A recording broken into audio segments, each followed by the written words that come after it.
South Korean fighter jets have fired warning shots at Russian military planes which crossed into South Korean airspace. CNN's Anna Corrin live in Hong Kong with the very latest on the details. So what do we know about how this all played out? What are the details at this point?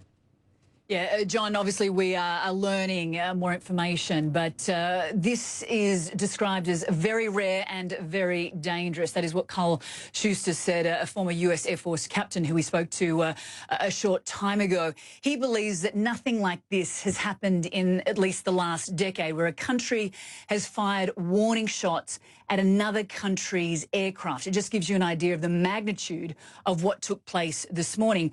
What we can tell you, John, is between 6 and 9 o'clock this morning, 2 Chinese military aircraft and 2 Russian military aircraft, they flew into South Korea's air defence identification zone. All countries have it. South Koreans alerted these planes that they had flown into this zone. These 4 planes then left. But then at 9:09, so 9 minutes later, another Russian military aircraft flew not just into the identification zone, but then into South Korean airspace. Now, this is some 22 kilometres off the South Korean mainland.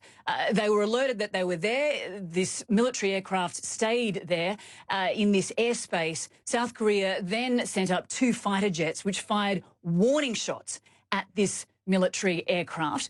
It left the space, and then at 9:33, it returned.